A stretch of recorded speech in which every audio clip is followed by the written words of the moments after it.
Hello everyone, daily current affair में आपका स्वागत है। आज 10 जून 2024 और डे अपना ये है 24 और जल्द ही CHSL और CGL के एग्ज़ाम आने वाले हैं। ठीक है, नोटिफिकेशन वगैरह आ चुका है CHSL का, अगले महीने शायद उसके एग्ज़ाम है। तो करंट अफेयर बहुत अच्छे से तैयार कीजिएगा, क्योंकि करंट अफेयर के भी क्वेश्चन उसमें जीके में 4 से 5 क्वेश्चन करंट अफेयर के रहते हैं, कभी कभी 7 से 8 भी हो जाते हैं। तो ये जीके के जो भी करंट अफेयर हैं वो यहाँ से देखते रहिए। SSC, रेलवे, DSSC और वनडे एग्ज़ाम है, उन सब के लिए मैं यहाँ पर कराता हूँ। आइए स्टार्ट करते हैं। और हमारा एक 5 ईयर प्लान वाला भी चल रहा है, वो वाली वीडियो भी ज़रूर देखें। ठीक है, आइए स्टार्ट करते हैं। सबसे पहले यहाँ पर है इंडिया के बारे में।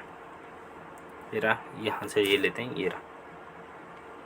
Okay, the India among the top 5 global destination of a real, ठीक है, रियल इस्टेट इन्वेस्टमेंट। तो इंडिया के अंदर जो 5 ग्लोबल डेस्टिनेशन है ना, बड़ी बड़ी, तो वहाँ पर इन्वेस्टमेंट करा है रियल इस्टेट को। तो India has become the one of the best place, India बहुत बेस्ट प्लेस है इन्वेस्ट करने के लिए रियल इस्टेट में। बाय द मार्च क्वार्टर, मार्च के महीने में क्या हुआ है, ये 5 प्लेस पे, कौन कौन सी 5 प्लेस है? World two by the land in build according to the study, study से पता चला। ये स्टडी किसने किया? According to the study of Collier, about 55% of inflow the foreign investor ने परचेज किया। 73% आर द एसेट्स आर यानी performance of the property in really making market. देखो इंडिया का जो है, नोएडा हो गया, कोलकाता हो गया, अहमदाबाद हो गया, ऐसी जो सिटीज़ है ना, यहाँ पे इन्वेस्टमेंट करा है। तो राइज इंस्टीट्यूट इन्वेस्टमेंट के जरिए हुआ है।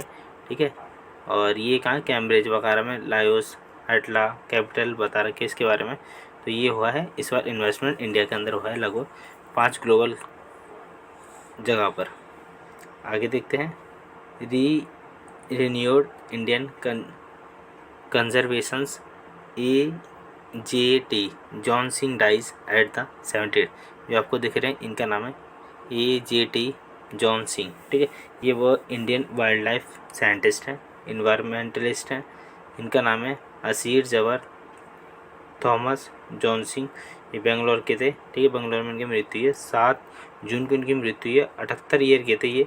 इस डेथ है बिग लॉस, इनकी जो मृत्यु के बाद बहुत बड़ा नुकसान हुआ है। कैसे? इंडिया पे बहुत बड़ा असर पड़ा प्रोटेक्ट वाइल्ड लाइफ स्पीसीज़ के ऊपर। सिंस द एनवायरमेंटलिस्ट थे, इन्वायरमेंट को बचाने के लिए बहुत ही योगदान दिया इन्होंने। आगे बढ़ते हैं। SEBI win the best business regulatory award Asian Pacific. तो एशियन पैसिफिक के अंदर सेबी को बहुत, मतलब बेस्ट बिजनेस रेगुलेटर, मतलब बिजनेस रेगुलेट करते हैं। जैसे हमारा स्टॉक एक्सचेंज वगैरह है ना, वो सब चीज़ सेबी द्वारा ही रेगुलेट किया जाता है। जैसे बम्बई स्टॉक एक्सचेंज हो गया और नेशनल स्टॉक एक्सचेंज हो गया। ठीक है, इन सबको क्या करते हैं, मेंटेन करके रखती है, इनको रेगुलेट करके रखती है। आगे बढ़े। सेबी के बारे में यहाँ पे पता रखा, ये सेबी का फॉर्मेशन कब हुआ था? 12 अप्रैल 1988 में सेबी बनाया गया था। ये रेगुलेटरी क्या है, रेगुलेटर एजेंसी, और मुंबई में इसका हेडक्वार्टर है। सेबी के बारे में क्या क्या है, देखो SEBI is manage by the board member. इनके जो बोर्ड मेंबर उनको कौन अपॉइंट करता है? The chairman who nominated by the union government. जो इसका चेयरमैन होता है उसको union government of India nominate करती है। 2 मेंबर होते हैं, और वो होता है यूनियन फाइनेंस मिनिस्ट्री करती है, और एक मेंबर होता है जो RBI द्वारा मैनेज होता है। ठीक है, तो ये उनकी होता है किस तरीके से यहाँ पे जो अपॉइंटमेंट होती है सेबी के अंदर।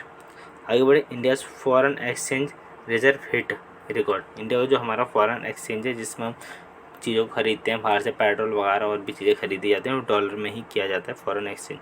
तो अभी उसने हिट करा है, अभी 651.5 बिलियन डॉलर को हिट करा है अभी।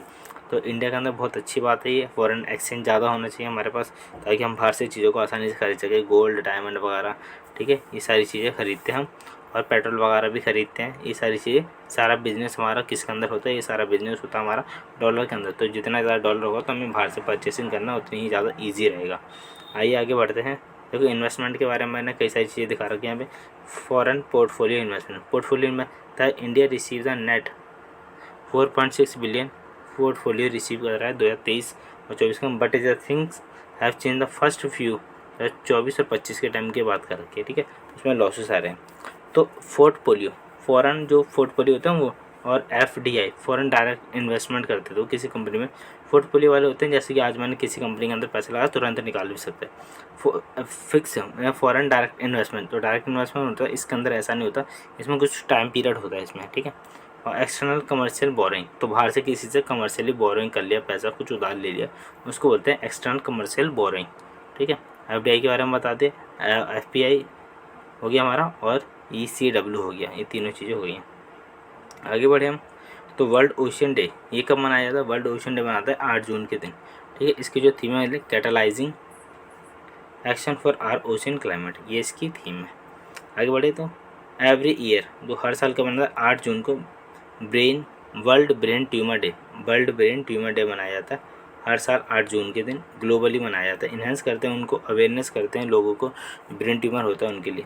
RBI ने क्या करा है, RBI Reserve Bank of India 8 जून को प्रपोज करते हैं facility allow the customers to automatic replenish their the UPI lite wallet and promote the value digital payment. तो 8 तारीख जो उसने प्रपोज किया अपनी फैसिलिटीज़ को लेके, UPI के वॉलेट को लेके, कि लोग उनको डिजिटलाइज हो जाएं, सारी चीज़ों को ईजिली करें। अगर आपको वीडियो पसंद आ रही है तो वीडियो को कमेंट करें, लाइक करें, शेयर करें अपने सभी दोस्तों का। और करंट अफेयर बहुत इंपॉर्टेंट है जो आने वाले एग्जाम उनके लिए। And thank you.